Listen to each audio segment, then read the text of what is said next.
Hey guys, welcome back to our Women's Health Podcast. I'm Kayla Roman. I'm Tammy Arnold. Today we're going to be talking about a pretty serious topic, birth control, an undeniable right. On today's episode, we brought in some expert testimony in favor of minors having more access to birth control. Going to be a great episode, guys. Stay tuned. Later down the road, in 1977, the United States Supreme Court ruling in Carey v. Population Service International finally allowed privacy to minors obtaining contraceptives. Unfortunately, up to today, the law strung around minors having access to birth control ranges from simple health concerns to irrationally strict qualifiers. With abortions now being banned in half of the U.S., it's extremely important that people have birth control to turn to for safety. Minors deserve the same safety, and it's unfair to leave them out. Historically, birth control laws and regulations have been lax. And should remain lenient. They should remain lenient. As a constitutional right, minors in all 50 states should be able to purchase birth control without parental consent to reduce high risk and unwanted pregnancies. Teen pregnancy. Pregnancy rates has been increasingly rising, which is putting more and more adolescents at risk. I was reading this article the other day, actually. I'll put the link down below for our viewers. Tammy will. This is our editor. It stated that several states losing access to private birth control with minors actually led to increased teen pregnancies. Yes, and then 2 years after birth control laws went into place, the teen pregnancy rate actually rose 3%. 3%. And 3% might not seem like a lot, but when you apply that to all the females under 18 in the United States, it comes out to around 1 million, which is a pretty big number. Also stated in that same article, 47% of minors would stop using any family planning services if their parents found out they wanted access to any form of birth control or contraceptive. In light of statistics like that, parents should be more open to discussing to this conversation. Yes, discussing contraceptives and introducing the use of birth control as a safer option. Absolutely. Also, it is highly important to educate sexually active teens of their options to avoid unwanted pregnancy. In addition to that, it's unfair to teenagers who are unassuming in their own safety in something like preventing teen pregnancy, which can be very easily done. Unfortunately, there are more serious and disturbing reasons that teens should have safe and private access to birth control. Teenagers having access to birth control directly combats unwanted pregnancy. Unfortunately, in 14 U.S. states, 65,000 unwanted pregnancies have occurred due to rape. Puberty is something that's a huge turning point in a teenager's life. Because of this, it makes them more susceptible to mental and physical coercion. The rate of reported rape, whether that be completed or attempted, has climbed nearly 3% from 2017 to 2018 and only continues to rise every single year. Every year. In an extremely relevant article that discusses the terrifying truth and statistics of women in rape, 60% of girls' first sexual experience due to rape precedes pregnancy. 30 to 45% of teen moms experienced rape at some point. And up to 20% of teen moms were pregnant as a direct causation of forceful rape. Biologically female victims of rape, in some cases, have been forced to carry the baby full term. There are many states who do not have any exceptions for abortions, even in cases of rape and incest. Because of that, letting teenagers have private and secure access to birth control directly battles that forcible pregnancy.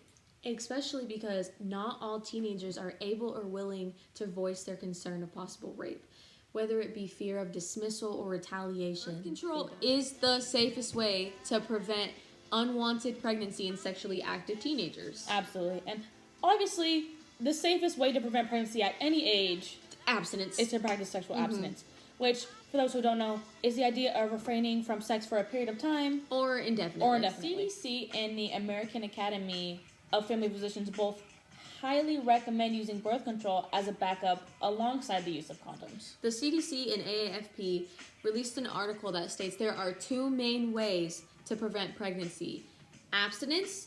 The only way to prevent pregnancy 100% is to not have sex. And birth control. There are many types of birth control. Females can use a patch, pill, or shot. Numerous doctors and physicians who all similarly agree that birth control is the absolute safest way to avoid unwanted pregnancy while also practicing safe sex. Young teenagers should not be expected to practice celibacy. It's unrealistic and restricting. Refraining from sex will always be the utmost way to prevent pregnancy. However, there's only a small number of people who practice lifelong celibacy. Indefinitely. States in the U.S. already allow teens access to birth control. They do. Regardless of all the research that has been done to show that this is a positive thing, many lawmakers are still trying to revoke a teen's independent right to birth control and contraceptives. These lawmakers believe parental consent should be required before a minor has access to these items.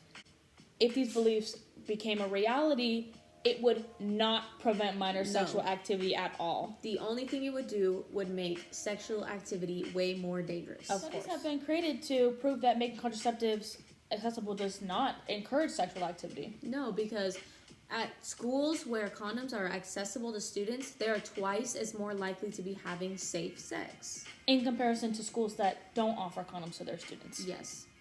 Another study that was carried out in Wisconsin stated that 47% of sexually active teen girls would no longer use available reproductive resources if they had to tell a parent in order to do so. This would simply put all those teens' reproductive and overall health at risk. In addition to the study, I read that 90% of these girls would continue to have sex even if they didn't have access to contraceptives. Exactly, and this is because confidentiality is the biggest concern that underage teenagers have for not accessing sexual health resources. Absolutely. They simply rather put their health in jeopardy rather than tell their parents about any of their sexual activity. And it's heartbreaking that this is a simple reality that teens will not search for reproductive preventatives if parental consent is required. Confidentiality must remain solid in all of these healthcare facilities. There are forms of birth control that are able to be purchased regardless of age or prescription. However, every single state has a different standing on the concept. It is with major importance and emphasis that minors explicitly ask their clinic their regulations before getting their treatment, because confidentiality is a huge risk in certain states. The only issue with having unrestricted over-the-counter access to birth control is that everybody's body is different. But specifically teens, it is extremely relevant that they learn what works best for their body and for their reproductive organs. This is because many teens can not only rely on one form of birth control to best support their body. Unfortunately, though, many teens do feel that way because the only things that they can get their hands on is what they will deem usable. Control is beneficial for a variety of reasons, even for those that are not sexually active. Of course. Hormonal birth control benefits include reducing heavy, painful periods and menstrual irregularities, reducing acne flares. There's many reasons that a young teen would be using hormonal birth control. And because of that, it is important that young women have access to a trusted healthcare facilitator to understand what form of birth control is most beneficial to them. Even if their parents are not made aware of the birth control methods they're using. The biggest impact of allowing teens to use birth control is the large and vast variety of options they can choose from, assuring that they feel the safest and most comfortable with their own bodies. There are 6 common types of birth control that healthcare physicians will prescribe. Each one has its own advantages and disadvantages. The article previously mentioned, the CDC states that the most common type of hormonal birth control is the pill. Several other types of birth control are also available. These other types are an injection, a vaginal ring, a patch, and an intrauterine device that releases medication. All of these forms of preventative birth control are all proven extremely reliable. The article states that there are 5 major forms of birth control. There are actually 6. There is the pill, the IUD, an implant, an injection, a vaginal ring, and a patch. The effectiveness between all of these devices range from 94% in the patch, ring, shot, and pill, all the way up until 99.9% effectiveness in the implant and IUD. Birth control safely allows for a different amount of medication and placement. Absolutely. One is taken orally, one is applied to the skin, one is injected, one is implanted underneath your skin, and the last 2 are placed vaginally. The pill lasts for about 3 days after sex as a preventative. This is the safest short-term option. Fortunately, though, those looking for longer-lasting options have ones like IUDs, which can range from Mirena and Paragard, and both last from 7 to 10 years. Understandably, there are lawmakers and parents who stand on the opposing side of this argument. There are potential risks in specific birth control methods. It is almost completely unpredictable how the female body will respond to certain hormonal birth control. Birth control methods cannot make a woman infertile. It cannot make you infertile. But it can delay fertility and make getting pregnant a future short-term challenge. Different forms of birth control are not effective for a person if they have other health concerns or medications involved. For example, the contraceptive pill can be a risk for someone who's prone to blood clots. The contraceptive pill also has a history with being challenging to keep up with the consistency of, because there's a strict schedule that must be maintained in order for the pill to remain effective.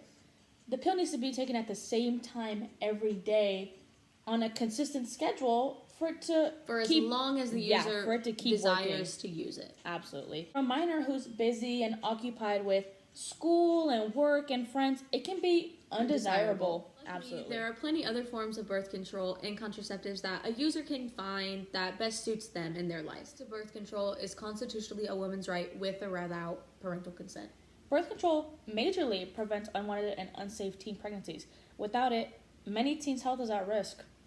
It's also a very safe backup for victims of incest and rape. And the AAFP also acknowledged the necessity of birth control for minors because telling minors to practice abstinence is highly unrealistic. Therefore, birth control and contraceptives should be accessible to minors in all 50 states with confidentiality. Thanks for tuning in to today's podcast, everybody. We'll be back in the studio next week. See you then.